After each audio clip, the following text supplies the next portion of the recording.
Hey everybody, it's Conscious Medium Brandon Ross, and this is a tribute to Sinead O'Connor, recently passed.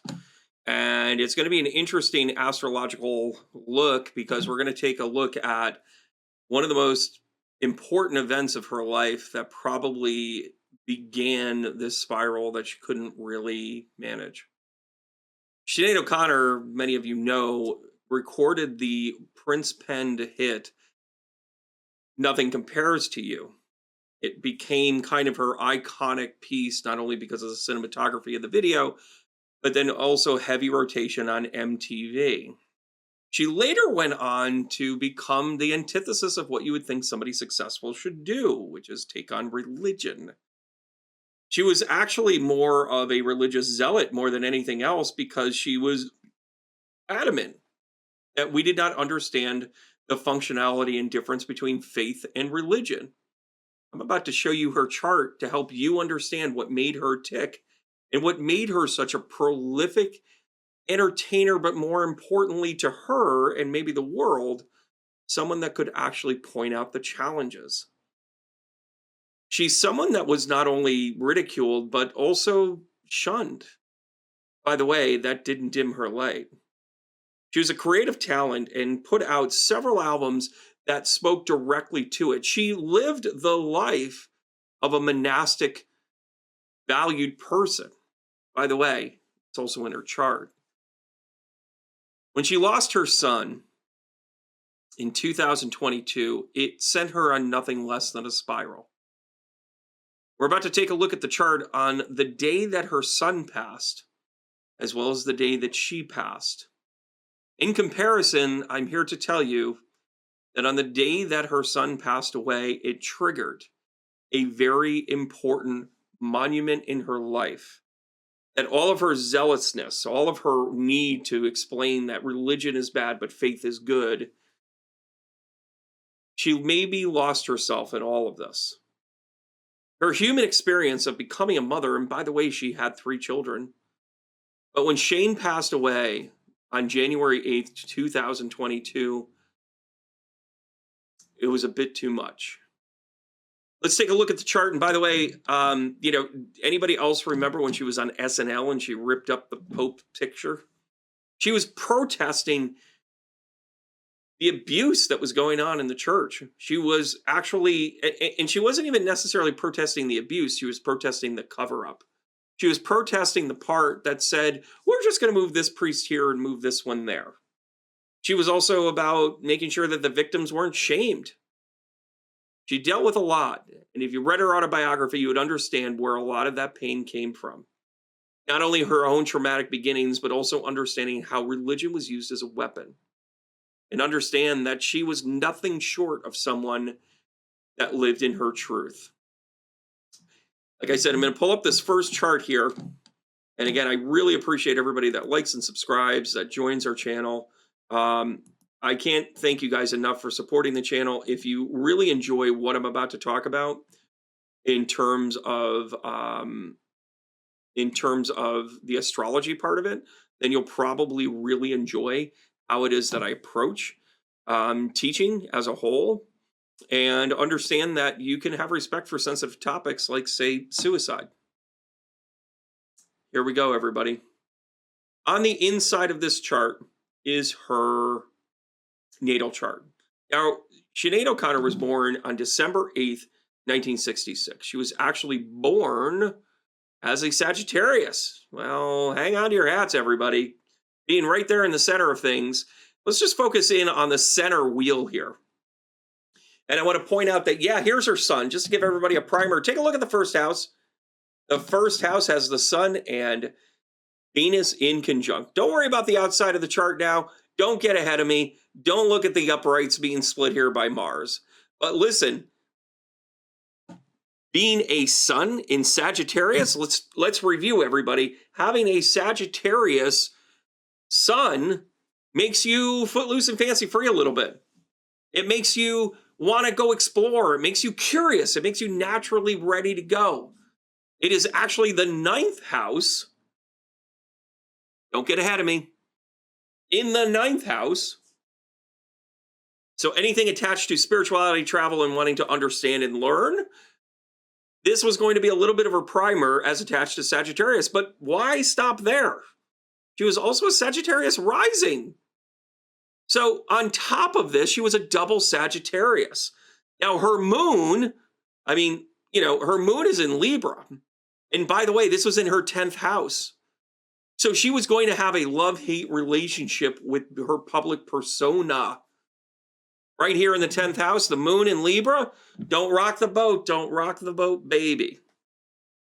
So she's a Sagittarius sun, Sagittarius rising, Libra moon. Libra being in the 10th house, or the moon being in the 10th house, really speaks to the fact that she needs to kind of have a work-life balance. Having Sagittarius at 15 degrees and then her rising at 5 degrees lends itself to say that her moon and that her sun and rising were in conjunct. She's a little bit outside of that, but still she's got kind of a double whammy with that. Also, she has 3 other aspects we're going to talk about. 4 when we look at the bigger chart. But also, take a look at this 9th house. Remember when I talked about the religious connotation to this, the spiritual house? There's 2 spiritual houses, everybody. By the way, in the 9th house, and the reason why I'm starting here is because she has a true stellium, right? They are not conjunct, but she has both Aquarius and Pluto in conjunct in Virgo, along with Mars in Libra. Don't rock the boat, baby. She's about spiritual equality, everybody. She's about looking at things not as the narrative, but she's empowered to look at the rebellion. I stand beyond everything I've said. She was a purposeful and missioned person. She's also got here in the 8th house Jupiter. By the way, Jupiter ruled by Sagittarius. By the way, Jupiter coming in here and going, ta-da! Hey, everybody, how you doing? So she's a little prone to addiction, everybody. She's a little prone to depression. Because also here in the 6th house, she's got nothing to pull from, which means that it's about the external forces that are going into things. Now, let's take a look at the 12th house. And the 12th house, the house of the undoing, the other house of the recovering, the house that will lead you to your hopes and dreams. She has both Neptune and Mercury in a super tight conjunct, everybody, in Scorpio. So guess what? She's all about revealing secrets. Can't make this stuff up, everybody. So to find out that she was passionate about exposing the Catholic Church and religion as a whole, and by the way, anybody else ever take a good look at her and think she might have been Joan of Arc? I'm just going to put that there. Her reincarnation was directly related to her ability to connect with things in public. Her South Node in Scorpio and her North Node in Taurus was that she was going to be adamant about it. By the way, that also lends itself to its creative nature. In her natal chart as well, she has Saturn and Chiron in a pretty tight conjunct. They're only 2 degrees away. Her structure was about communication. By the way, this is the reason why she was so strong at what she did. But when I point this out to everybody, I want you to go ooh and ah. She was meant to have a life of pain. A real struggle, quite frankly. Because here is Pluto in opposition to Chiron, and Saturn is in opposition to Uranus. And let's be honest, those 2 conjunct are opposite. These 2 conjunct, that is a constant conflict of messaging about faith. That is a constant conflict about the structure of faith, that she never felt safe in a faith environment, in a religious environment. Yeah, she ripped up Pope John Paul's picture on live television. If they had consulted their local astrologer, I could have told you it was coming. Here it is. She's not going to put up with it. She's empowered by the rebellion about religion. So she's going to have a different point of view. And by the way, her structure and the way that she worked was 100% embracing that. Now let's take a look at January 8th, 2022, the date that her son Shane took his life.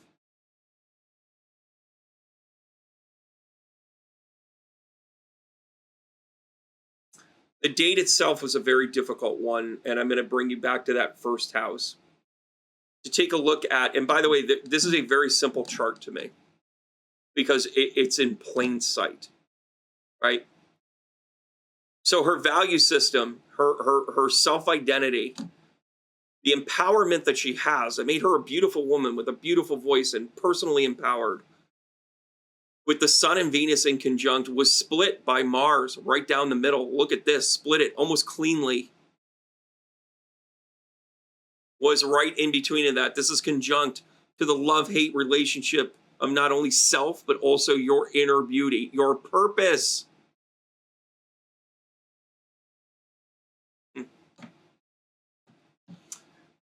Also, you have Neptune moving over the third house and over Chiron. The wounds of delusion were coming forward, right? She was genuinely in that position where she's just like, she's having the Band-Aid ripped off. And by the way, this is a transitional planet, right? But then look at the stellium going on in here. It's a super stellium, really. That's when you get 4 or more. And then you've got the Sun conjunct to Venus. This should have been a great time for her in all aspects of it, because she would have had something that she had in conjunct in her birth chart into another house, and the emphasis would have been, if I could just hold my hand over Mars being splitting the uprights between the Sun and Venus right there, I would say this would have been a great time for her to get her financial house in order. This would have been a great time for her to just get her act together, right? This, you've also got Pluto at the near end, and by the way, coming up on the Pluto returns of the United States, which has nothing to do with her directly, but just as a word to the wise, it was all kind of part of it. The world, think about when that stuff was going on. And then you have Mercury and Saturn in conjunct. There's a couple of void houses. You've got the 8th house void and you've got the 9th house void. Anything can happen. The 9th house being void, though, actually gives me great pause, because she had nothing to go on. She was void of faith. And guess what? Jupiter and the transition of the moon, which is conjunct to Chiron, which is a deep emotional realization and or otherwise pain. This was happening in the 3rd and the 4th house. It's connected to her family. She looked at, maybe even from a past life, connected to in the reality of losing something that she had created. She might not have looked at her son Shane as a son. She might have looked at him as, well, my other person, the other me.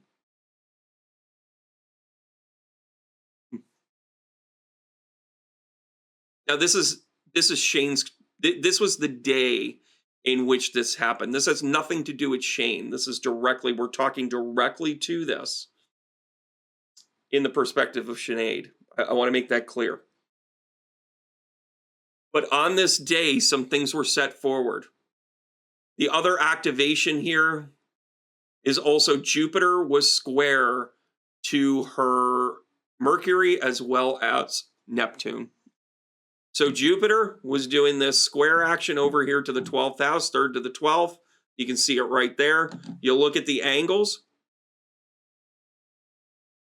And again, the way that this was rolling out here, right? It was a wider conjunct. I'll hear that. But especially with Mercury here in the 12th house, this was an empowerment of that 12th house of the undoing. That's where the power comes in, right? And then you have this trine energy. I'm sorry, I think I said square before, but this trine energy of Neptune. You also have this influx of what Uranus is doing. And by the way, Uranus takes center stage here in a little bit. Here in the 5th house, over her north node. Guess what, everybody? There's a lot of destiny here in what she was facing. And the pain was very, very real. The cards were kind of stacked against her, where, you've got all of this. You've got, my gosh, you've got Mercury in opposition to Jupiter. She felt empowered. She couldn't do anything. She felt disempowered, rather. She felt helpless. Mercury in opposition to her Jupiter. And the practical part of what I could have said or done something differently, it is very plausible. And I don't know this for sure. I didn't do a deep dive on this on purpose because I wanted to just look at the chart. She may have blamed herself for his death. Mercury, I could have, shoulda, woulda. Didn't because I was disempowered by Jupiter in the house of death and transformation. Otherwise void. So there was nothing else to pull on. Yeah, there's a wide conjunct here in the opposition of Saturn. Saturn was still in opposition here, but the Mercury really jumps out at me. The Mercury. All right, everybody, let's take a look at Sinead's chart on the day that she passed. Again, just as a reminder, I'm not looking at her son's chart. I'm looking at how those dates played off of her, and I'm doing that on purpose. I'm going to take a look at what's going on from her ascendant. I'm going to go counterclockwise here, and I hope you guys kind of understand why I'm about to do this. So in the 12th house, she's void. There's nothing in there, even though she has the powerhouse of her natal placement of both Mercury as well as Neptune in conjunct. Which again, remember, this is what makes her that religious zealot. Well, now if you look back on the outside here on the transits, you have the moon that had just made a transit over the south node. So even though these aren't technically in conjunct, I mean, they're sort of in conjunct, but it was conjunct during this day. It was an activator of emotion. The emotions of the moon. And then if you've watched any of the videos about the south node, you know that the south node in Libra is about not upsetting the apple cart and being able to kind of make it into the part where you're like not over your skis or you feel balanced, right? Well, not only did the moon move over the south node, it also moved over her moon. You look at this L right here. From the moon to the south node to the moon. If you don't think that has some serious implications energetically, I'm here to tell you guys she was in pain. She was off kilter. She was mentally gone. Oh, and by the way, it's happening in her 10th house, and she doesn't really care who knows about it. She doesn't care. She doesn't have any pride right here. By the way, without the pride, will absolutely set you up to want to take your own life when you don't have pride in anything anymore. Taking a look at her 9th house, and again, this is also a huge activator house because it is the 9th house. It is the house of spirituality.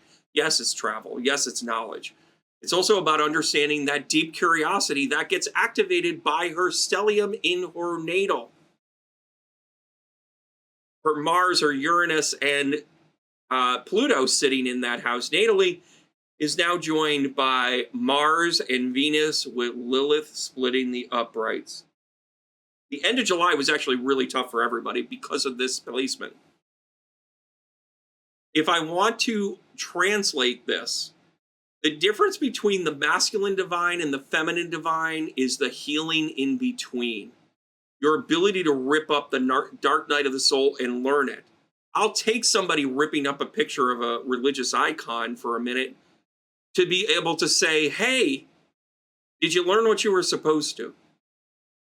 It's another source of great pain, to be honest. She's got another one coming. She's actually got 2 more coming, so hang on, guys. You also have Mercury connected here in conjunct to Venus. And, and I'm going to say this too. You have these activators that are just beating the living crap out of a person. I just said it. Losing her son set this chart in motion. Yes, it's the timing. Yes, it's the stars. How could the stars be so cruel?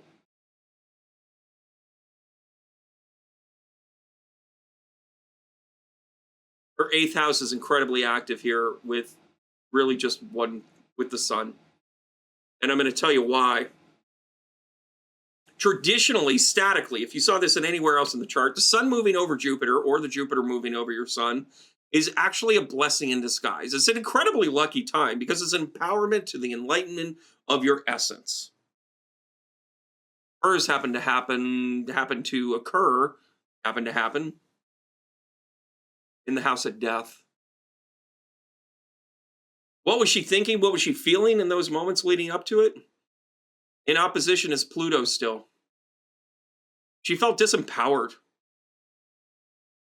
By the way, Pluto in Capricorn in retrograde,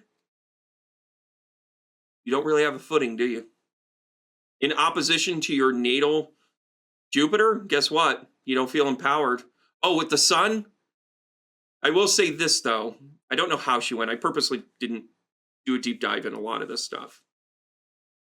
But there's a blessing in disguise that maybe she went quickly. Maybe she was able to meet her maker within moments. Now, you can have your opinion about what she did with a picture.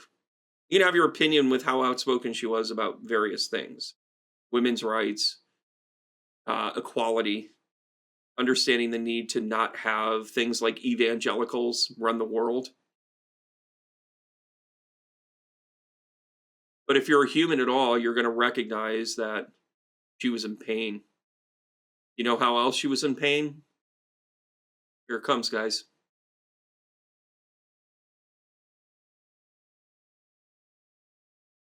Jupiter is in the 5th house. It's conjunct to her north node. So there's something about destiny. She was destined to be in pain because that is squared to Jupiter, to her natal Jupiter. Jupiter to Jupiter, it's squared, is a really tough and confusing time. You want to go, but you can't. You have external forces. Maybe it's responsibilities. Maybe it's obligations. By the way, it happens about, every 3 years coming up on your Jupiter return, and then 3 years after, right? It's a 12-year planet. For her, Jupiter is in the 8th house, so it's going to hit the 5th, and of course, it's going to hit the 11th. It's going to hit her creativity, and it's going to hit her network. I'll bet you bottoms the dollar if you were to look up the day that she ripped that up. Jupiter was sitting squared in probably in Scorpio. Just a guess. I'm going to look that up. But just to continue around the wheel, and by the way, here's Uranus sitting in the 6th house, which is quick and sudden changes to your personal person. Yeah, that's a suicide sign, guys. Just to let you know, if you want to get good at reading astrology, you got to take the good and take the bad. Very much real.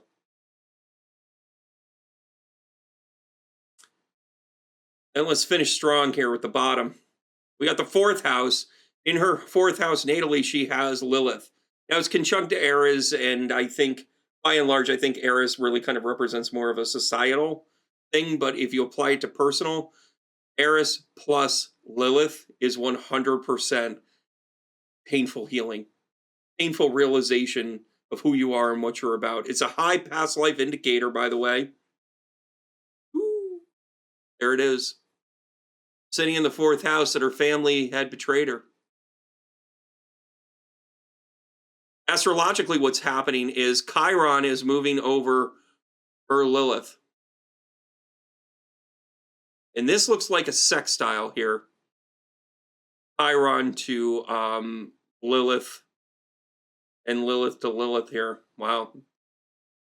Which is kind of more of a softer, gentler energy traditionally. But if you're going through pain, anytime you rip the Band-Aid off, it hurts.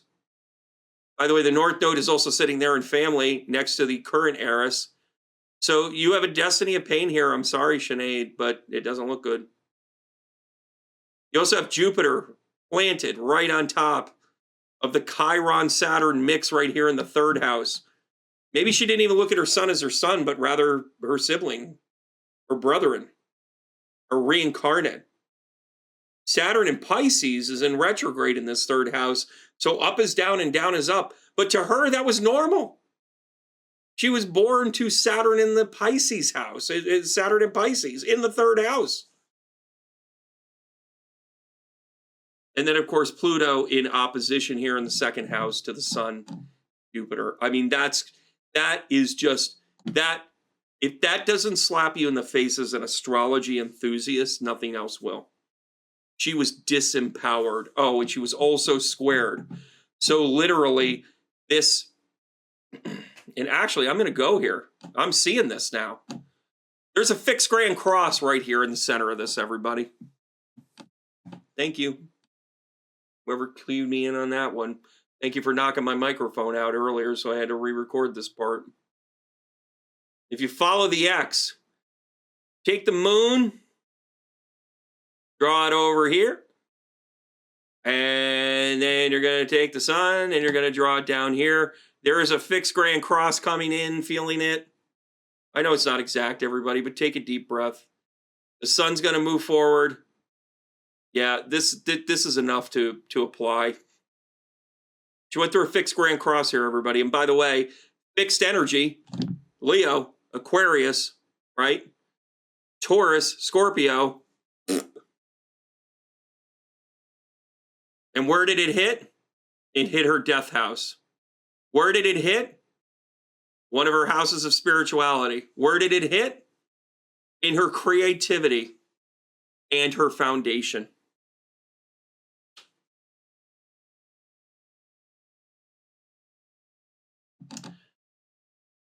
To say that she passed away in vain wouldn't be appropriate.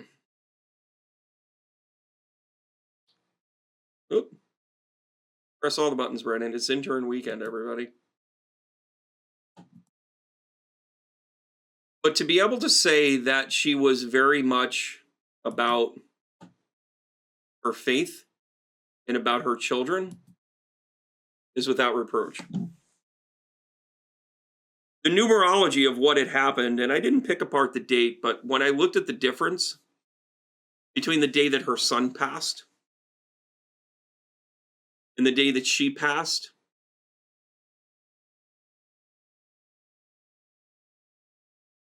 it's been 18 months and 18 days since you've been.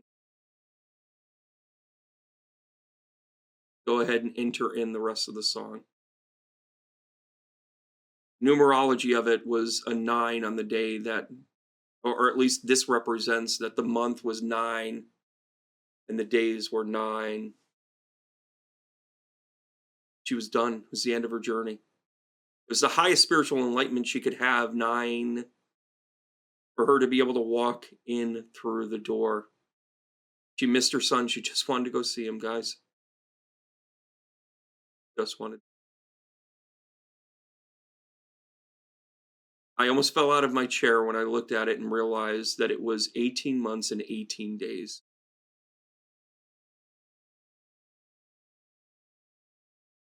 You lost her soulmate.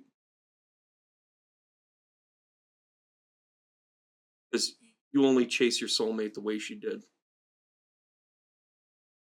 She had experiences with Jesus. She named one of her kids Yeshua. She understood the purpose that she had on this earth, and she ran after it with reckless abandon. Whenever somebody talks about Prince being a great songwriter, he was a great enabler. He took great ideas and said, this wasn't for me, I have to hand it to you. She made money out of it, he made money out of whatever. But he was more happy the fact that she became successful. She was in toiled and pain throughout her entire life for a whole host of reasons because she never really fucking fit.